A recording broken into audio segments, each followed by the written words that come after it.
Hello, all you dungeon explorers. I'm King Link, and I'm doing a last look and review of Legend of Grimrock. I need to start with a spoiler warning. I'm going to discuss this game. I won't give away too much, and the video is from the area right after my first look. However, I will be bringing up abilities and spells I got in the late games, as well as a critical item. This shouldn't ruin your experience, and in the case of the critical item, it will help you, but if you wish to go in completely fresh, this might not be for you. So, Legend of Grimrock 2 is a follow-up to a little game known as Legend of Grimrock by Almost Human Games, a Finnish developer. The original was a solid dungeon crawler with 13 levels. Legend of Grimrock 2 is still a dungeon crawler, but has improved on that in every way. The graphics in Legend of Grimrock 2 are quite improved. Part of the reason for this is the new location. Instead of a dungeon, this game is played with the player on an island. About half the game is outdoors, and that allows for day-night cycles and a lot more variety in the level design. You still go into dungeons, but they're shorter and have more variety, such as entering a mine or going into a castle instead of a normal dungeon. Still, the graphics aren't intended to be top of the line. This game is 4 years old, and the team was quite small. And dungeon crawlers are more about the experience of progressing through the levels rather than marveling at sparkling graphics. Still, the game has some wonderful moments when it wants to. One trick the game does with its graphics is to hide secrets in plain sight. There's a number of hidden switches and traps in the game, and the game hides them well, unless you have eagle eyes. There's a ton of little tricks such as hiding a usable item in plain sight or a button for a secret. There's a lot of secrets in this game, and they're somewhat hard to find because there's one little circle on one of 100 walls that you have to find. There are sometimes clues, but sometimes you just have to be observant and notice a small change. In my first look, I missed some throwing knives next to a tree by the save crystal. I walked by them a few times before going, I wonder if I can take these. Still, you can judge the graphics yourself. That's why you're watching the video and not reading the review, right? So, with the graphics taken care of, how's the gameplay? Well, Legend of Grimrock 2 is a dungeon crawler. It's a genre where the player moves on a grid-based system and can attack or be attacked by enemies. Legend of Grimrock 2 also has the ability to dodge attacks.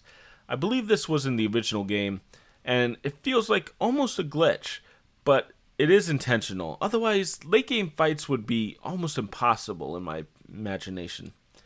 The timing, though, is odd, and personally, I like to play a more warrior style and just brute force the combat and smash down the enemies. There's also no randomness to the game. All the items appear in the same location, and while enemies will move around, you don't have much randomness there. There is randomized loot from enemies, but overall the game is a static object. You always find the same loot in the same area, which means you might have to search the entire map to get a specific object if you don't know where it is. The game does feel like a roguelike, which is why I bring this up, but it's not. The lack of randomness allows the developer to build a tighter feel to the level and almost script the progression, so players are always finding something interesting. That's the same as the original, something I find interesting but very enjoyable. However, the game has changed a bit since the original game. The first game, as mentioned, was 13 levels in a dungeon. In Grimrock 2, the dungeon is gone and you have a full island. It has an open world feel to it, and you can go wherever you like. There's definitely harder and easier areas, but with the exception of 3 dungeons that have minor requirements for entry that you will get, you can explore the game as you desire after 2 maps. There's really 2 major parts of the gameplay: puzzles and combat. Let's start with the puzzles. They're rather solid, but there's a couple issues with them. Some of the puzzles in Legend of Grimrock 2 require a specific object. If you don't have the object, or God forbid you lost it, you're kind of boned. You're going to have to explore the whole map to get it back. You can easily lose objects in your inventory system and possibly drop a bag with an item in it. But the game also doesn't flag these items as critical, so you might see a serpent staff on a shelf and think it's just a weak weapon, which it is, and you ditch it somewhere. The game doesn't even give you a hint of where these key objects are, so if you picked it up and dropped it somewhere else, you got completely screwed. The other issue is some puzzles in the game are quite hard, and a few puzzles confused me. There are excellent guides out there and maps for anyone who can't figure out a puzzle. Still, it feels so much better when you figure it out yourself. Almost every puzzle in Grimrock 2 is worth solving, because there's always a reason for them. Though, if you don't have a full team of every type of character, you might not need every piece of loot from a secret. So, let's talk about those teams in depth and combat. In Legend of Grimrock 2, your characters are arranged in a 2x2 grid, with a front row and a back row, as well as a left side and a right side. The latter isn't as important, but the front and back row are critical. You pretty much should have your front row be melee fighters, and your back row be experts at range. I say should because you can set up the game to have melee fighters in the back row with a skill, but then you're missing out on excellent items and weapons, and instead focusing on too much on one type of weapon. Instead, I would say stick wizards and ranged fighters back there, and you'll be more happy. Just trust me on that one. From there, the combat is grid-based. You can attack the square directly in front of you, and attack in the direction you're facing if you're using an arrow or a ranged spell. At the same time, enemies can attack you if you're next to them in any direction. As mentioned, with some practice, you can move out of the way of these attacks.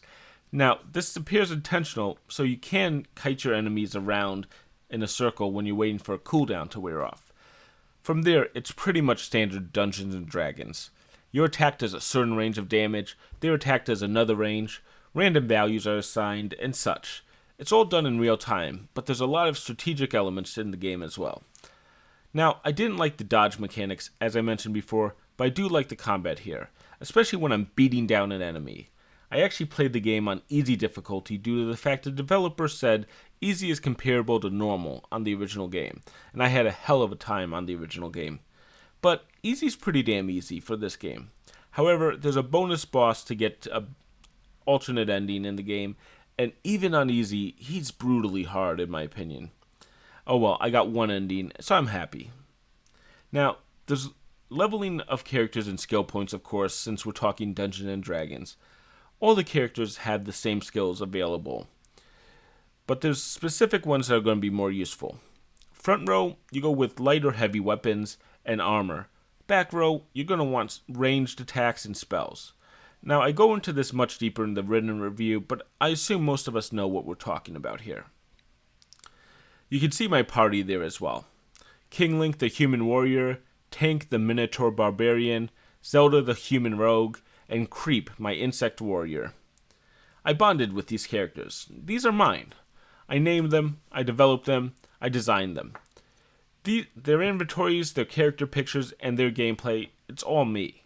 There's not a lot of story here, but I feel a deeper bond to this party than I do with most story-based games because I chose them, and I played with them quite a while, rather than have a character handed to me and just told to bond to it. The inventory system is also solid. For about half the game, the inventory seems simple. I have a ton of space, and you'll see I just throw items into bags wherever I can. I always have room for more loot, and never was encumbered, which means slowed down in the game's terminology. Somewhere around halfway, that changed, and it became a mini-game of keeping everything I wanted, and tossing any item I no longer needed.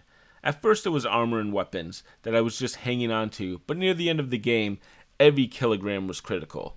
I kept tossing items that I used to think were valuable just for a kilogram or two of weight. It might not have been a huge problem, as I used a Minotaur which has a lot of strength, so I carried extra, but it still was something that I had kept coming back to. Now, that's not negative, but it's definitely something that's a big part of the endgame, and if you hate inventory systems or inventory management, this game will probably get on your nerves near the end.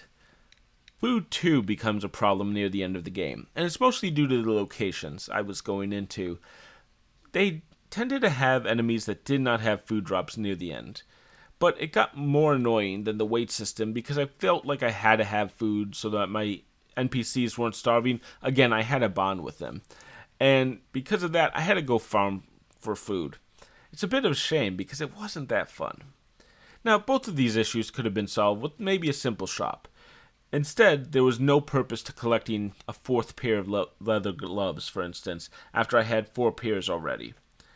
Now, there's save crystals too in the game, the glowing blue shards. Each of these revives your party, heals them of damage, restores your hit points and spell points. and then it autosaves your game. They become locked out after you use them for a small amount of time. So they can't be spammed infinitely to make the game very easy, but they're still a strong part of the adventure and you find them very useful. Now, the autosave is about the only place that it autosaves the game, at the save crystal. Otherwise, it just lets you play. I'm good with this, but at the same time, I did die twice without remembering to save recently, and I lost, I think, an hour of data and maybe a half hour the second time around. So, it did kind of sour the mood. Still, I like the save crystals. I just wish there was a save every time I entered a map or something along those lines. So, ultimately, I played about 30 hours of Legend of Grimrock 2. How is it overall? Well, it's a very solid dungeon crawler. It's a great example of the genre, but it's a bit slow and old-fashioned. It's a throwback to an era that's sadly gone. Still, I played 30 hours and didn't get bored. There's a great game here, and while there are some minor flaws, such as the autosave only at crystals, I enjoyed myself quite a bit. Ultimately, I give Legend of Grimrock 2 a 4 out of 5. If you like what you're seeing on the screen, definitely check this game out. There's not many games like this, and Legend of Grimrock is a very solid and a shining example of the genre. Well, that's Legend of Grimrock 2. I really enjoyed this one. This is King Link. If you enjoyed this video, please leave a like. If you want to see more of this, consider subscribing. Feel free to leave a comment letting me know what's on your mind and what classic CRPG that you enjoyed. For more information and the full review, check the description or check my site at kinglink-reviews.com. And I'll see you next time.